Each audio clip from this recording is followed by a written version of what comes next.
Hello, ladies and gentlemen, Master100 here, back with another tank review. Today we're taking a look at the premium Russian Tier 6 medium tank, the T-34-85M. Now, let's just see the vehicle details. It was a modification of the standard T-34-85 tank, produced in the factory number 183. Okay, there are so many factories, so they don't even give the names. I like that. Unlike the original vehicle, it featured enhanced front armor and reduced rear armor. Okay, yeah, I can actually see that now. Fuel tanks were transferred from the fighting compartment to the rear. That's a really good upgrade, because if you get shot from the front and you have the fuel tanks right beside you here, yeah, you probably already know what's going to happen. The suspension proved faulty. Production was halted after the one prototype was built. Okay, only one prototype of this tank was ever manufactured. Was used in battle? I don't know, because it doesn't say there.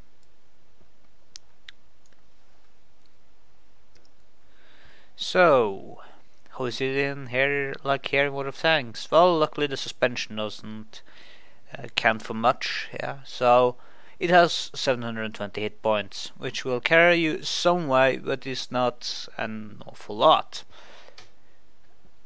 The weight of this tank with my upset is 32.53 tons out of 35 tons maximum, but again, it's not equipment that can make it that heavy.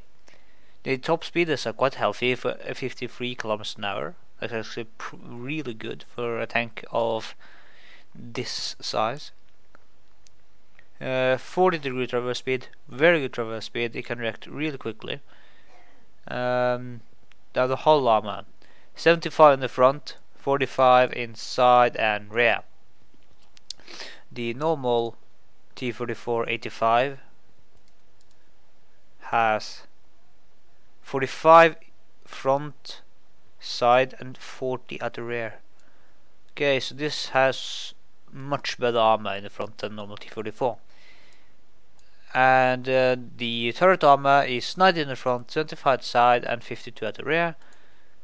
Let's check the upgraded. No, where am I going? Upgraded turret on the T-34-85. Sorry. Extended has 90 front, 75 side. Yeah, it's the same turret. And its turret traverse speed is and also very healthy, 46 degrees per second. Its view range is 550 meters. Russian tanks always lower view range and signal range, because Russians' optics and radios at World War II was not as good as exemplary the German or the American one. They were generally pretty bad.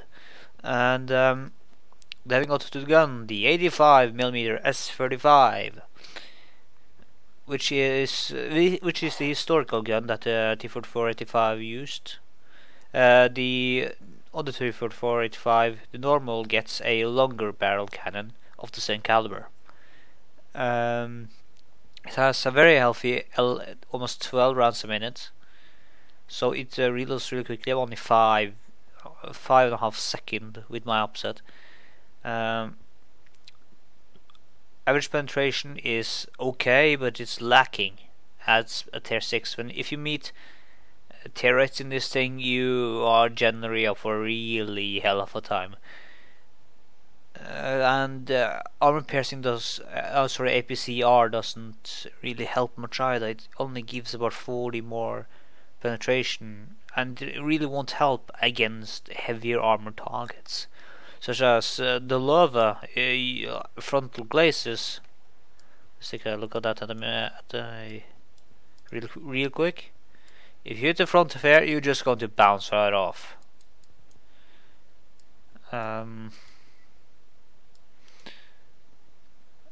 The damage is also lacking. Only 160 in damage doesn't really do a whole lot to the enemy. And of course HE, your prisoners never got the huge HE. I just have in case how to knock out some modules. Again, accuracy gun is pretty bad. Aiming time is not too great either, but it is okay enough. Just close it down. Now I got this tank because, well, I wanted T-34-85, of course. Or the difference between the visual difference between this one and the normal T-34-85 I can't show you because it is in the back and the camera doesn't allow me to rotate to the back of the vehicle. But it's more pointed off between the lower half of the hull and the upper half of the hull. Not just a large backward slope like at the normal T-34. Equipment fit, I have enhanced gun and drive because of the aiming time, and a tank and rammer because I want to get the gun to fire faster. I also have a removable speed governor. I really don't get set of fire a lot in the engine, so don't have the fire extinguisher. But I have the crew first aid kit for one of the crew members, and a small repair kit to repair except tracks or if the turret gets jammed, which is really easy on this tank. If you put the shot in here, you're just going to jam the entire thing, and maybe knock out the loader or gunner or commander.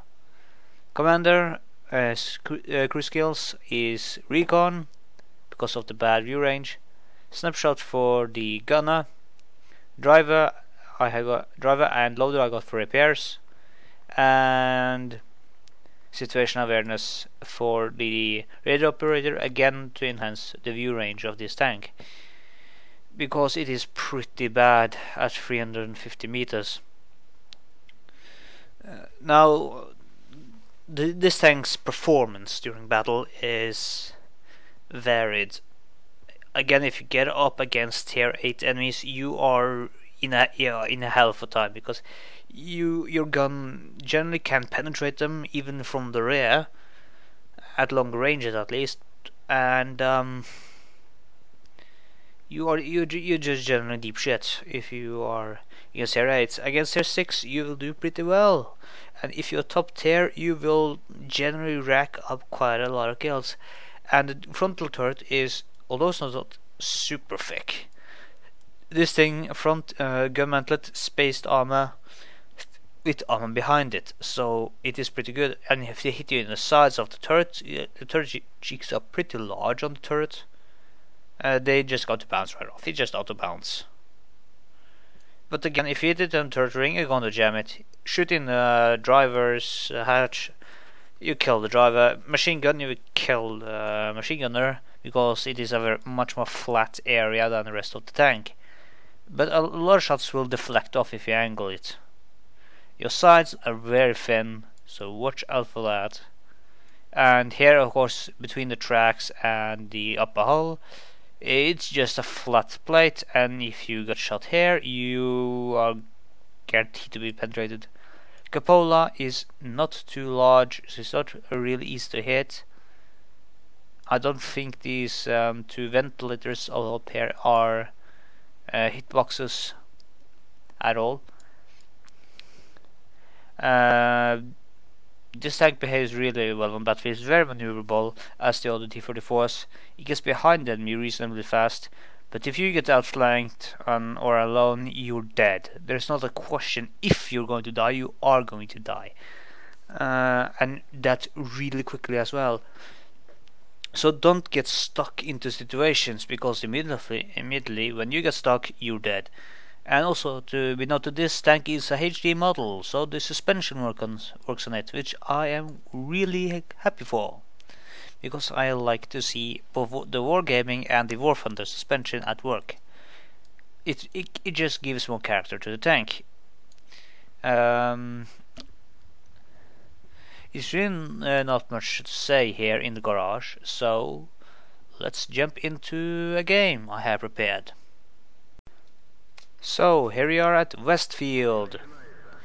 This is a game I had before, and it's a pretty okay game, I will say. I'm driving my T-35 up the hill to outflank the enemy. So hopefully some of them drives down the ridge line here in the valley. So the ridge line is up there, the valley is down there. My bad. And the this team is at least spreading out pretty well. Back to my view. I must say that the model looks really okay in most scenarios, and with the shadowing feature we have with the trees and the bushes, and generally that it's very appealing to look at, and even better to play, of course. And we can see on our flank we have begun to split up thanks to the LCAMX and the T-34 is driving up in front. But we have lost two enemies to enemy, two of our allies to enemy fire already, which is kind of worrying. Now stop and have the overview of the situation. And across the valley, I see a T-34-85. I miss. Then I see a Panzer 38NA. I hit him once. He runs off my radar. I simplify again before I get hit by the Chinukai. Hit it again. I return fire at a T-28. Now back off a little bit and reposition so only can take fire from a certain angle and eliminates the other players for shooting from other angles.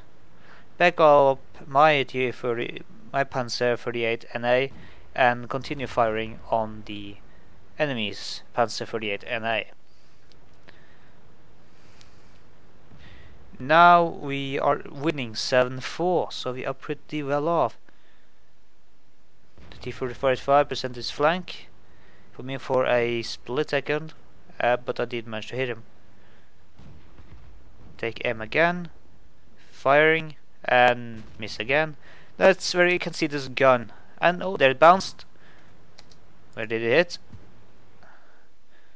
In the frontal plate. Seems like that. No, it hit on the side of the turret. Okay, now I have attracted myself the attention of the enemy players, so I back off a bit. I have not the view range, as I said. The T-34s have, or Russian tanks in general, bad view range, so I can't spot the other side of the valley. I just take a quick peek, and a leopard has been spotted, probably not by me, but the LCAMX on the other side. So I am hoping to get a shot to surprise him, and I hit his side in a really bad angle for me. He tracks me and damages me a little bit, not too much, but it still stings. He backs off so I can't ram him. Good driving by the leopard there. Unfortunately now he screws up, because now he's in gun range of a lot of my allies.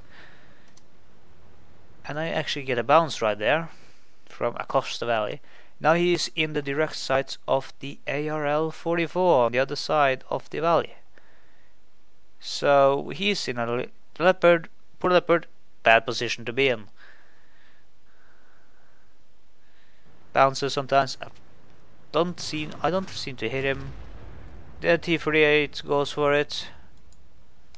I hit him once, and I continue chasing him.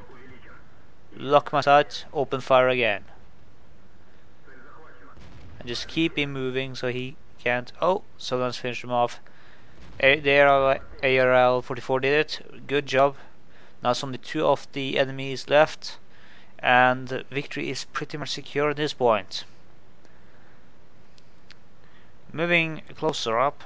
Well, there's one tank left now, so that's it. And I damaged my track, so I can't fire at the T-34. And there goes my prize. A second too late. Well, that was this replay, ladies and gentlemen. I will say thank you for watching this tank tutorial or review, sorry, not a tutorial. Well, the only thing left to say now is, well, keep your barrel clean, your ammo dry, and we'll see you on the battlefield. Like and subscribe if you want to see more of my content. Thanks for watching.